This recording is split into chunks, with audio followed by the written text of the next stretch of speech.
6. La presentación de María en el templo. El 8 de noviembre contó. Joaquín y los demás hombres han ido muy temprano al templo. Después, su madre Santa Ana llevó también allí a la niña María en festiva comitiva. Iban delante Ana, su hija mayor María Elí y la hijita de esta, María Cleofás, las seguía la niña María con traje y velo azul celestes, adornada con ajorcas de flores en los brazos y collares de flores en el cuello, llevaba en la mano un cirio o antorcha envuelto en flores. A cada lado iban 3 niñas llevando antorchas adornadas de modo parecido, con vestidos blancos bordados en oro. También llevaban mantilla azul claro y estaban completamente envueltas en guirnaldas de flores, que también llevaban en el cuello y en los brazos. Luego seguían las demás doncellas y niñas, con vestidos distintos pero todas de fiesta y con mantilla. Cerraban la comitiva las demás mujeres. Desde el albergue de fiestas no se podía ir derecho al templo sino que tenían que dar un rodeo por varias calles. Todo el mundo se alegraba de la hermosa comitiva y en varias casas la hicieron los honores. La niña María tenía en su apariencia algo indeciblemente santo y conmovedor. Al llegar la comitiva vi muchos servidores del templo afanados en abrir con grandes esfuerzos una puerta monstruosamente grande, pesada y brillante como el oro, en la que estaban representados toda clase de cabezas, racimos y haces de espigas. Era la puerta dorada. Se subía a ella por 15 escalones que ya no me acuerdo si tenían rellanos.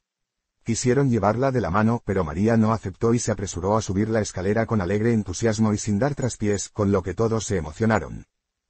Zacarías, Joaquín y algunos sacerdotes la recibieron bajo el portón, que era un arco alargado, una bóveda, donde la llevaron a la derecha, a una sala alta o vestíbulo donde estaba preparada una comida. Aquí la comitiva se separó, algunas mujeres y niñas fueron al oratorio de las mujeres dentro del templo, y Joaquín y Zacarías fueron a la ofrenda. En este vestíbulo, los sacerdotes volvieron a hacer preguntas de examen a la niña María. Cuando se despidieron impresionados por la sabiduría de la criatura, Ana la puso el tercer traje de fiesta color añil, el más solemne, así como la capa, el velo y la coronita que ya he descrito en la ceremonia en casa de Ana 1. El altar de las ofrendas. Mientras tanto, Joaquín ya se había ido con los sacerdotes a la ofrenda. En determinado lugar le dieron fuego, y luego estuvo de pie entre 2 sacerdotes cerca del altar. Ahora estoy demasiado enferma y molesta para contar ordenadamente todo el desarrollo de la ofrenda, pero lo que todavía recuerdo es lo siguiente. Al altar solo podían acercarse por 3 lados, y las piezas preparadas para el sacrificio no se ponían todas juntas, sino en distintos sitios todo alrededor. Por los 3 lados del altar se podían sacar planchas donde ponían las ofrendas y las empujaban hasta el centro, pues el altar era demasiado ancho para poder llegar con los brazos. En las 4 esquinas del altar había unas columnitas metálicas huecas sobre las que descansaban unas como campanas para humos, embudos anchos de cobre delgado que terminaban por arriba en forma de cuernos retorcidos hacia afuera, de modo que el humo pasaba por ellos y desde allí se expandía por encima de las cabezas de los sacerdotes que hacían la ofrenda. Cuando la ofrenda de Joaquín ya estaba ardiendo, Ana, la niña María engalanada y las niñas que la acompañaban fueron al patio de las mujeres, que es el sitio de la mujer en el templo. Este lugar está separado del patio del altar de ofrendas por un muro que terminaba por arriba en una reja, sin embargo, en medio de esta pared hay una puerta. El suelo del sitio de la mujer en el templo está inclinado y se va elevando bastante a medida que se aleja de la pared de separación, de modo que, si no todas, por lo menos las que están atrás de pie pueden ver algo del altar de las ofrendas. Cuando la puerta del muro de separación estaba abierta, algunas de las mujeres podían ver el altar a través de ella. María y las otras niñas estaban delante de Ana, y las demás mujeres no lejos de esta puerta. En un sitio aparte, una formación de niños del templo vestidos de blanco tocaban flautas y arpas. La dedicación de la Santísima Virgen. Después de la ofrenda, en la puerta que permitía mirar desde el patio de las mujeres al patio de las ofrendas instalaron un altar portátil, una mesa de ofrendas revestida, así como algunos escalones para subir a el 2. Del patio de ofrendas vinieron Zacarías y Joaquín con un sacerdote a este altar, delante del cual estaban otro sacerdote y 2 levitas con rollos y recado de escribir. Ana les llevó la niña María. Algo más atrás estaban las niñas que habían acompañado a María. María se arrodilló en los escalones y Joaquín y Ana la pusieron las manos sobre la cabeza. El sacerdote la cortó unos cabellos y los quemó en el fuego. Los padres dijeron también unas palabras para ofrecer a su hija y ambos levitas las copiaron. Mientras tanto, las niñas cantaban el Salmo 44, Eructavit cor meum verbum bonum, y el 49, Deus, Deorum Dominus, locutus est, que los chicos acompañaban con su música. Entonces vi que 2 sacerdotes llevaron a María de la mano a un lugar elevado en la pared de separación que separaba el atrio del santo de los demás espacios. Pusieron a la niña en una especie de nicho en mitad de la pared de modo que pudiera mirar hacia abajo dentro del templo, donde estaban muchos hombres de pie en formación, que también me parecieron prometidos al templo. 2 sacerdotes estaban de pie a ambos lados de María, y más abajo, en los escalones, otros que rezaban en voz alta y leían de los rollos. El lado de allá de la pared de separación estaba tan alto que solo se podía ver a medias un sacerdote anciano junto al altar de los perfumes. Vi que llevaron una ofrenda de incienso y que la nube de humo se extendió en torno a la niña María. Mientras hacían todo esto, apareció una imagen simbólica de la Santísima Virgen que terminó por llenar y oscurecer el templo. Debajo del corazón de María vi una gloria que supe que abarcaba la promesa y la bendición altísima de Dios. A esta gloria la vi como rodeada del arca de Noé, y que sobresalía de ella la cabeza de la Santísima Virgen. A continuación vi que, dentro de la gloria, la figura pasó del arca de Noé al arca de la alianza, y que enseguida rodeó a esta la aparición del templo. Entonces vi desaparecer de aquella gloria todas estas formas, y que de ésta salió a ponerse ante el pecho de María como el cáliz de la última cena, sobre el que apareció delante de su boca un pan marcado con una cruz. A ambos lados salían numerosos rayos en cuyo extremo aparecían imágenes de muchos misterios y símbolos de la Santísima Virgen, como por ejemplo, todas las invocaciones de la letanía lauretana. 2 ramas distintas se apoyaban en sus hombros derecho e izquierdo y se cruzaban, eran ramas de olivo y ciprés, o de cedro y ciprés, sobre una palmera fina a la que justo detrás le salía un pequeño arbusto con hojas. En los intervalos entre estas ramas vi toda la pasión de Jesús. Sobre esta escena flotaba el Espíritu Santo en figura alada, más como ser humano que como paloma, y sobre él el cielo abierto. El centro de la ciudad de Dios, la Jerusalén celestial, se cernía sobre ella con todos los palacios y jardines y espacios de los santos futuros, todo lleno de ángeles, lo mismo toda aquella gloria que ahora rodeaba a la Santísima Virgen estaba llena de caras de ángeles 3. ¿Quién podría expresarlo? Todo era inmensamente multiforme y las cosas crecían y se transformaban unas en otras, así que se me ha olvidado muchísimo. Allí estaba expresada toda la significación e importancia de la Santísima Virgen en la vieja y la nueva alianza y hasta toda la eternidad. Solo puedo comparar esta aparición con una que tuve hace poco a escala reducida sobre la magnificencia del Santo Rosario, del que mucha gente que parece inteligente habla mucho, pero lo entiende menos que la gente pobre y modesta que lo reza con sencillez y lo adorna con su devoción humilde y con el esplendor de la obediencia con que confía en la Iglesia que lo recomienda. Cuando veía en este cuadro, detrás de la Santísima Virgen, turbia y ennegrecida toda la pompa y ornamentación del templo y sus paredes hermosamente adornadas, el templo mismo parecía no estar allí y María y su gloria lo llenaban todo.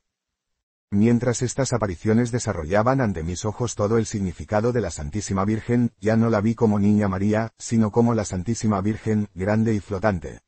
Sin embargo, a través del cuadro veía los sacerdotes, la ofrenda de perfumes y todo lo que pasaba, y era como si el sacerdote que estaba tras ella profetizara y anunciara al pueblo que debía rezar y dar gracias a Dios, y que esta niña se convertiría en algo grande. Aunque todos los que estaban presentes en el templo no veían el cuadro que yo vi, estaban solemne y silenciosamente conmovidos. Poco a poco desapareció el cuadro de la misma manera que lo había visto surgir y al final solamente veía la gloria bajo el corazón de María donde relucía la bendición de la promesa, cuando de repente desapareció también esta aparición, y yo volví a ver a la Santa Niña engalanada y ofrecida, sola en el templo entre los sacerdotes. Los sacerdotes le quitaron a María el cirio de la mano y las guirnaldas de los brazos, y se las dieron a sus acompañantes, quienes entonces la pusieron una toca color marrón en la cabeza y la guiaron por unos escalones a una puerta que daba a otra sala donde estaban 6 chicas del templo, ya mayores, que salieron a su encuentro esparciendo flores. Detrás de ellas estaban sus profesoras Noemí, hermana de la madre de Lázaro, la profetisa Jana y una tercera mujer. Los sacerdotes las hicieron entrega de la niña María y se volvieron. Sus padres y los parientes próximos fueron también hacia allí. Los cánticos habían terminado, y María se despidió de los suyos. Joaquín sobre todo, que estaba hondamente conmovido, levantó a María, la apretó contra su corazón y la dijo entre lágrimas, «Delante de Dios, piensa en mi alma». Tras esto, María, sus profesoras y algunas de las niñas fueron al alojamiento de las mujeres en el lado septentrional del templo propiamente dicho. Tenían sus moradas en cuartos practicados en el interior de los gruesos muros del templo, y podían subir por pasadizos y escaleras de caracol a los pequeños oratorios situados junto al Santo y el Santísimo. Los padres y parientes de María volvieron otra vez a la sala de la Puerta Dorada donde habían aguardado al principio y donde ahora comieron con los sacerdotes.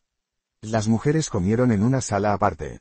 He olvidado muchísimo de todo lo que he visto y oído y, entre otras cosas, la causa próxima de por qué la fiesta había sido tan rica y solemne, que no sé si fue a consecuencia de una revelación de la voluntad de Dios. Los padres de María eran realmente pudientes y solo vivían pobremente para hacer limosnas y para mortificarse. No sé cuánto tiempo estuvo Ana tomando solo comidas frías. Pero a sus criados los mantenían bien y los dotaban ricamente. He visto todavía mucha gente rezando en el templo, muchos habían seguido la comitiva hasta el portal del templo. Algunos tuvieron que tener algún presentimiento del destino de la Santísima Virgen, pues me acuerdo de algunas cosas que Ana dijo a algunas mujeres con alegre entusiasmo, y que aproximadamente venían a decir: ahora entra en el templo el arca de la alianza, el vaso de la promesa. Los padres y los demás parientes de María se volvieron hoy a Bezorón. Entonces vi la fiesta de las jóvenes del templo. María tenía que preguntar una tras otra a las niñas y las profesoras si la soportarían entre ellas, pues esta era la costumbre. Luego tuvieron una comida y después bailaron entre sí, se ponían frente a frente por parejas y bailaban entrecruzándose y haciendo toda clase de figuras.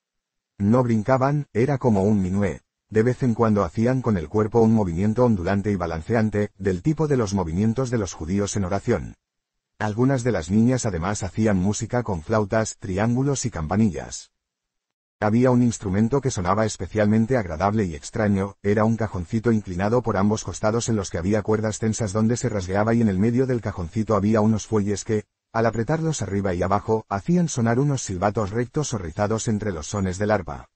Las que tocaban este instrumento lo tenían en las rodillas.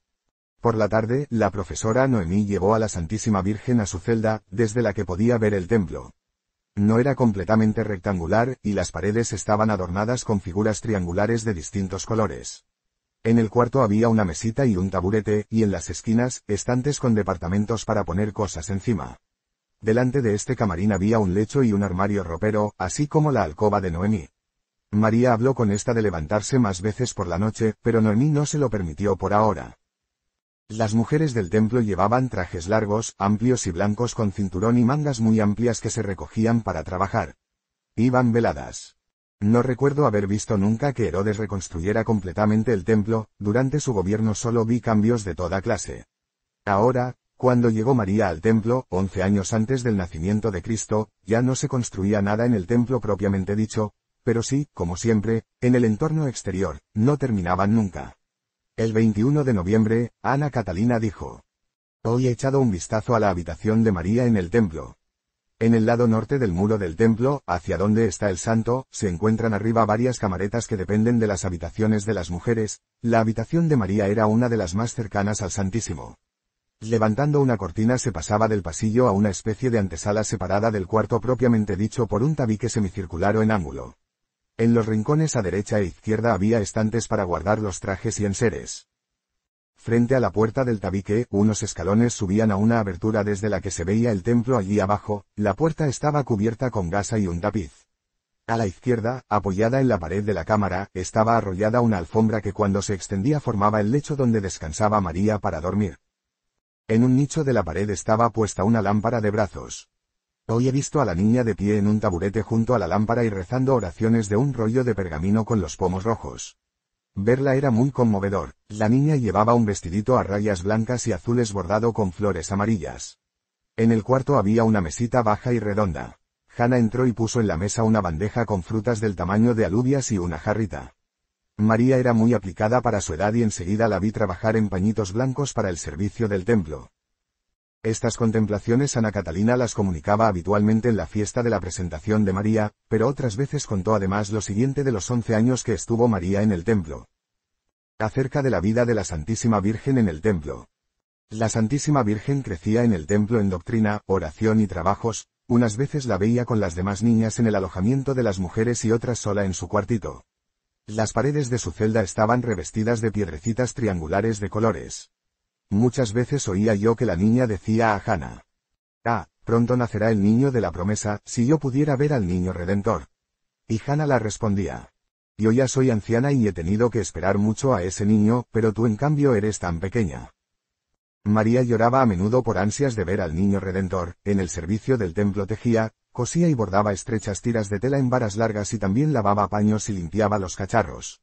Muchas veces la vi rezar y meditar. Nunca vi que se mortificara o castigara corporalmente, pues no lo necesitaba. Como todos los seres humanos más santos, solo comía para vivir, y solo de los alimentos a los que se había comprometido. Además de las oraciones prescritas en el templo, la devoción de María era un anhelo incesante, una oración interior constante de que llegara la salvación. Todo lo hacía silenciosa y discretamente, y cuando todos dormían, se levantaba del lecho a implorar a Dios. A menudo la vi deshecha en lágrimas y rodeada de resplandor durante su oración. Cuando fue algo mayor, su traje era de color azulado brillante. Se bajaba el velo para rezar, y también se lo bajaba si hablaba con sacerdotes o para bajar a un cuarto del templo a que la dieran trabajo o a llevarlo hecho. En el templo había 3 espacios para ello que a mí siempre me parecían sacristías, en los que se guardaban los utensilios de toda clase que las servidoras del templo tenían que aumentar, fabricar y mantener. La Santísima Virgen vivía en el templo continuamente arrobada en oración. Me parecía que su alma no estaba en la tierra y que muchas veces era partícipe de consuelos celestiales. Tenía una ansia infinita de que se cumpliera la promesa y, en su humildad, apenas osaba desear ser la más pequeña de las sirvientas de la Madre del Salvador. La tutora y profesora de María en el templo se llamaba Noemí, hermana de la madre de Lázaro. Tenía 50 años y al igual que las demás servidoras del templo pertenecía a los esenios. María aprendió con ella a hacer punto y la echaba una mano cuando fregaba los cacharros y los vasos de los sacrificios sangrientos, o cuando preparaba y distribuía determinadas partes de la carne de las ofrendas para la comida de los sacerdotes y de las servidoras del templo, que en parte se nutrían con ella. Más adelante, María tomó parte más activa en estas ocupaciones. Cuando Zacarías tenía servicio en el templo la iba a visitar. María también conocía a Simeón. La importancia de María no puede haber pasado inadvertida a los sacerdotes del templo, pues desde que estuvo de niña en el templo, todo su carácter, su gracia y su sabiduría eran tan maravillosos que ni su gran humildad pudo ocultarlo. Se puede ver cuán ciegos y duros de corazón fueron los fariseos y los sacerdotes del templo en el poco interés que manifestaron con aquellas personas santas que trataban y a las que desconocieron. Primero desecharon el sacrificio de Joaquín y solo después de unos meses lo aceptaron por orden de Dios. Joaquín llega a las cercanías del santo conducido por el pasadizo debajo del templo por los mismos sacerdotes. Ambos esposos se encuentran, María es concebida y otros sacerdotes los esperan a la salida, todo ello por orden e inspiración de Dios. María llega al templo con algo menos de 4 años, en toda su presentación hubo signos insólitos y extraordinarios. La hermana de la madre de Lázaro viene a ser la maestra de María, que apareció en el templo con tales señales. Más tarde suceden otros prodigios como el florecimiento de la vara en el casamiento de José, luego la extraña historia de los pastores por el anuncio de los ángeles y de la venida de los Reyes Magos. Después, la presentación de Jesús en el templo, el testimonio de Simeón y de Jana y el hecho admirable de Jesús entre los doctores del templo a los 12 años. Los fariseos las despreciaron y desatendieron todo este conjunto de cosas extraordinarias, tenían la cabeza llena de otras ideas y de asuntos profanos y de gobierno. La Sagrada Familia fue relegada al olvido porque vivía en pobreza voluntaria como el común del pueblo. Los pocos que tuvieron luz como Simeón, Jana y otros, tuvieron que callar y ser reservados delante de ellos. Ancianos sacerdotes santos escribieron grandes rollos en relación con ella, y se me ha mostrado que estos escritos están todavía entre otros escritos antiguos, ya no sé de qué época. Cuando voy por las calles de la actual Jerusalén para hacer el Vía Crucis, muchas veces veo debajo de un edificio en ruinas una gran arcada que en parte está derruida y en parte llena de agua que ha entrado allí. El agua llega actualmente al tablero de la mesa, en cuyo centro se levanta una columna en torno a la cual cuelgan cajas llenas de rollos escritos. Debajo de la mesa también hay en el agua más rollos escritos. Estos subterráneos deben ser sepulcros, se extienden hasta el monte Calvario. Creo que esta es la casa que habitó Pilatos. A su tiempo se descubrirá este tesoro de manuscritos. 7. San José. De la juventud de San José 1. Comunicado los días 18 de marzo de 1820 y 1821. De lo mucho que he visto sobre la juventud de San José, me acuerdo todavía de lo siguiente. José, cuyo padre se llamaba Jacob, era el tercero de 6 hermanos. Sus padres vivían en un gran edificio a las afueras de Belén, la antigua casa solariega de David, a cuyo padre Isaí o Jesé perteneció. Sin embargo, en tiempos de José ya no quedaba mucho del viejo edificio, excepto los muros principales. Estaba en un sitio aireado y con mucha agua. Lo conozco casi con más detalle que nuestra aldeilla de Flamske. Delante de la casa había, como en las casas de la antigua Roma, un patio delantero rodeado de columnatas como una especie de emparrado. En estas columnatas vi figuras como cabezas de ancianos. A un lado de este patio, una construcción de piedra daba cubierta a una fuente alimentada por un pozo, el agua salía por cabezas de animales. En la planta baja de la casa propiamente dicha no he visto ventanas, sino aberturas redondas que estaban muy altas. En la casa vi una puerta. Por arriba, todo alrededor de la casa corría una galería ancha que tenía en sus 4 esquinas unas torrecillas parecidas a columnas gruesas y cortas, terminadas en grandes bolas o cúpulas, en las que estaban puestas banderolas. Desde las aberturas de estas cúpulas, a las que se subía por unas escaleras a través de las torrecillas, se podían observar sin ser visto todo el contorno hasta muy lejos. En el palacio de David en Jerusalén había torrecillas de estas, y desde la cúpula de una de ellas estuvo David mirando el baño de Betsabé. La galería de encima de la casa corría alrededor de un piso poco elevado sobre cuya azotea todavía había un anejo con una torrecilla de estas. Aquí arriba vivían José y sus hermanos, y en el anejo más alto su profesor, que era un anciano judío. Dormían todos en torno a la misma pieza en el centro del piso en torno al cual corría la galería. Durante el día sus lechos, que consistían en alfombras, estaban apoyados en la pared, los dormitorios estaban separados por esteras que también se podían quitar. Los he visto jugar allí arriba, tenían juguetes con forma de animal, como perros chatos 2. El profesor les daba extrañas lecciones que yo no entendía bien. Ponía en el suelo diversas figuras con varillas, y hacía que los niños se metieran dentro, luego los niños entraban en otras, separaban las varillas, ponían más y las repartían, con lo que tenían que hacer diversas medidas. También vi a los padres que no se preocupaban mucho de los niños y tenían poco contacto con ellos. No me parecieron ni buenos ni malos. José, al que en estas contemplaciones vi con 8 años, era de carácter muy distinto a sus hermanos. Tenía mucho talento y aprendía muy bien, pero era sencillo, tranquilo, piadoso y sin ambiciones. Sus hermanos le jugaban toda clase de trastadas y le empujaban de un lado para otro. Los chicos tenían huertecillos separados que, a la entrada, tenían postes con unas figuras algo tapadas quizás en nichos, que se parecían a los muñecos fajados que he visto muchas veces en la cortina que indicaba el oratorio de la Santísima Virgen y el de su madre Ana, solo que en casa de María la figura tenía en brazos algo que recordaba un cáliz del que salía algo serpenteante. Las figuras de la casa de aquí eran como muñecos de trapo fajados con caras redondas y radiantes. He notado que en Jerusalén había muchas figuras de estas, sobre todo en épocas aún más antiguas, y que también las había en la decoración del templo. También las he visto en Egipto, pero allí tenían gorritos en la cabeza. Entre las figuras que Raquel sustrajo a su padre Labán también había algunas, aunque más pequeñas, y otras de otra forma. En las casas judías también he visto figuras de estas acostadas en cajones o cestas. Pienso que tal vez significaran el niño Moisés flotando en el Nilo, y la envoltura, la firme atadura de la ley. A veces pienso que tendrían estas figuritas como nosotros al niño Jesús del Belén. En los huertos de los chicos vi hierbas, arbustos y arbolitos. Los hermanos entraban muchas veces a hurtadillas en el huertecillo de José y le arrancaban y pisoteaban las cosas, le daban muchos disgustos. Muchas veces estaba José rezando de rodillas con los brazos en cruz, vuelto hacia la pared en la columnata del patio delantero, y sus hermanos se acercaban sin hacer ruido y le empujaban por la espalda. Una vez que estaba rezando así, uno de ellos le dio una patada en la espalda y como José casi pareció no darse cuenta, repitió el maltrato con tanta violencia que el pobre José cayó de bruces contra el duro suelo de piedra. Por eso me di cuenta que no estaba en estado de vigilia, sino arrobado en oración. Cuando volvió en sí no se enfadó ni se vengó, sino que buscó un rincón escondido para seguir rezando.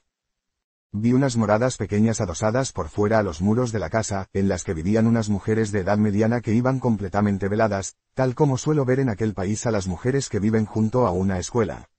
Parecían de la servidumbre de la casa, pues las veía entrar y salir en toda clase de faenas.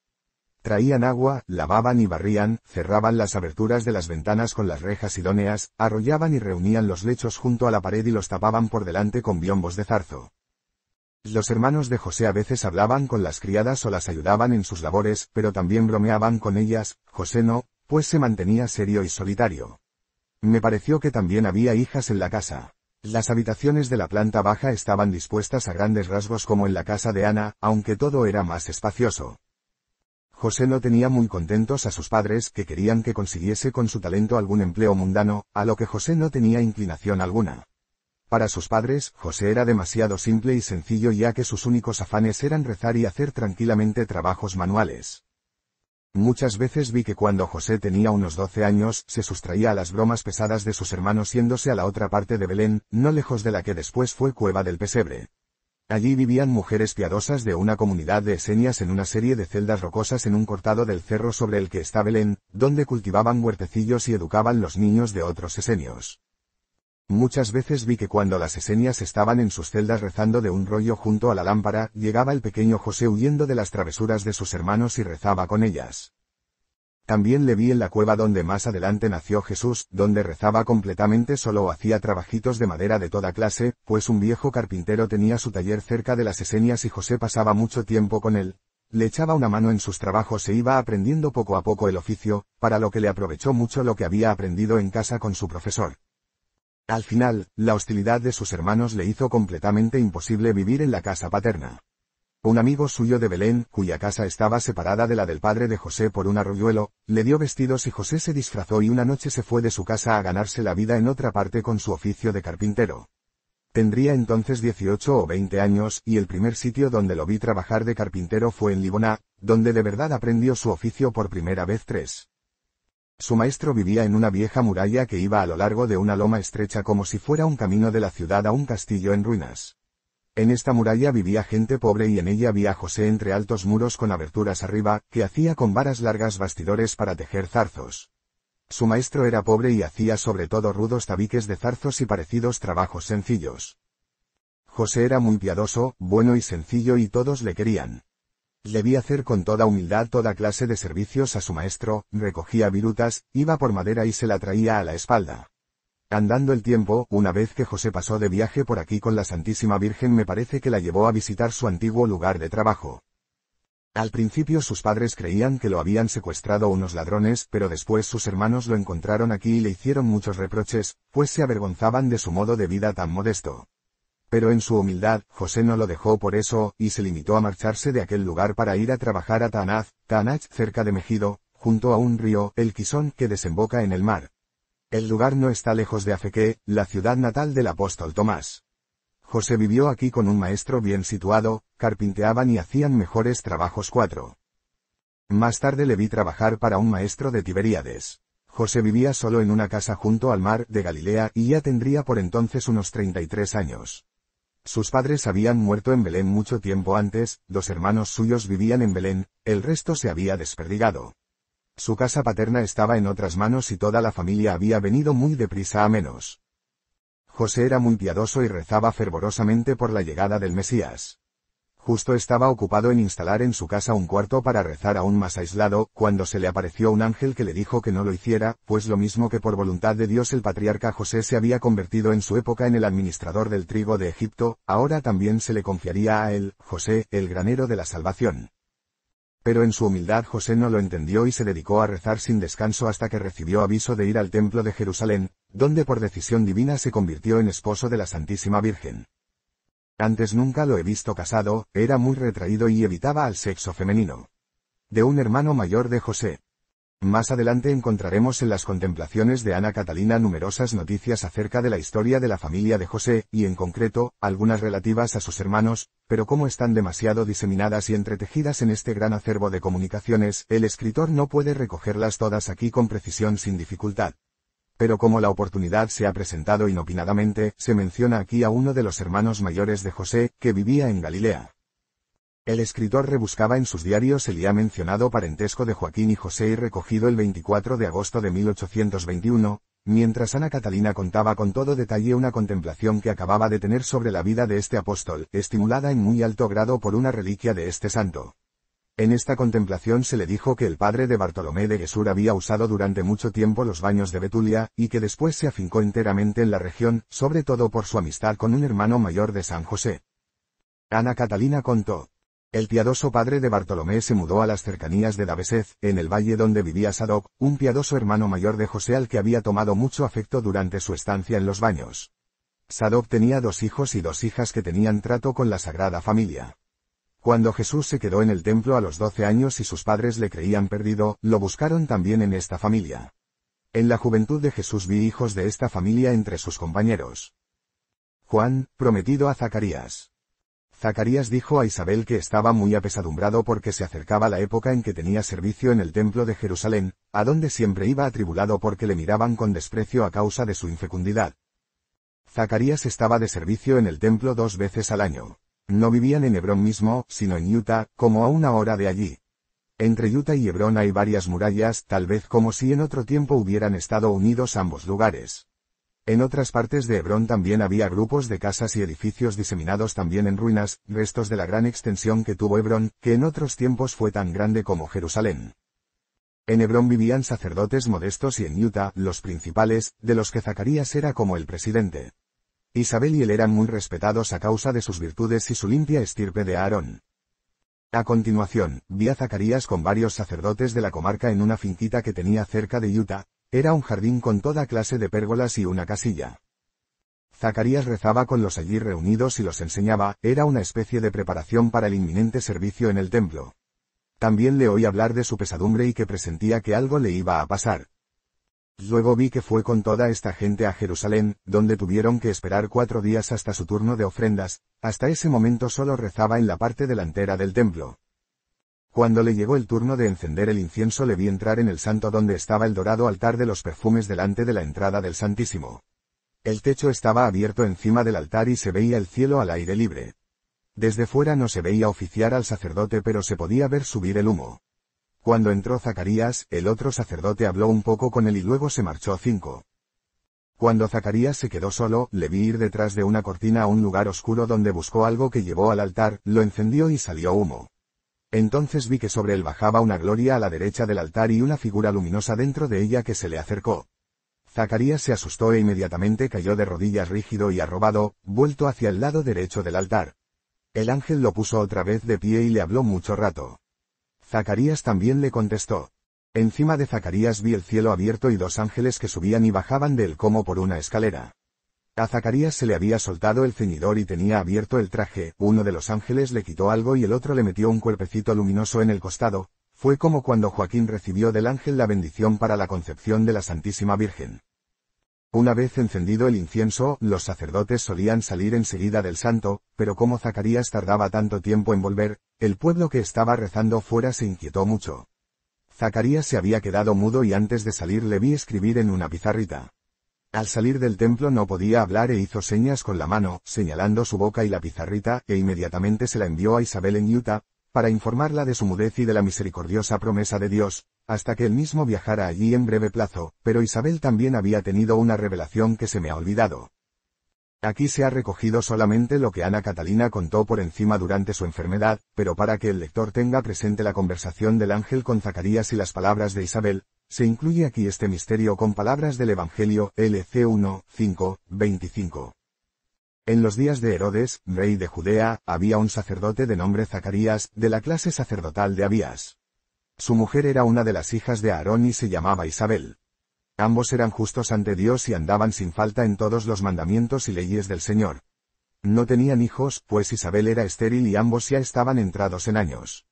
Pero sucedió que cuando ejercía su sacerdocio delante de Dios según el turno de su clase sacerdotal, le tocó en suerte ofrecer el incienso según la costumbre sacerdotal y entró en el templo del Señor. Toda la multitud estaba afuera rezando en el momento del incienso. Entonces se le apareció un ángel del Señor que estaba a la derecha del altar y Zacarías se asustó al verlo y le entró miedo. Pero el ángel le dijo: No temas, Zacarías, pues tu oración ha sido escuchada. Tu mujer Isabel te parirá un hijo al que debes llamar Juan. Tendrás alegría y gozo y muchos se alegrarán de su nacimiento pues será grande ante el Señor. No beberá vino ni bebidas fuertes y el Espíritu Santo lo llenará cuando aún esté dentro de su madre. Convertirá a muchos de los hijos de Israel al Señor su Dios y marchará delante de él con el espíritu y la fuerza de Elías para llevar a los hijos las creencias de los padres y la sabiduría de los justos a los incrédulos. Y he aquí que estarás mudo y no podrás hablar hasta el día que esto ocurra, porque no has creído mis palabras, que en su momento se cumplirán. El pueblo esperaba a Zacarías y se asombraba de que permaneciera tanto tiempo en el templo.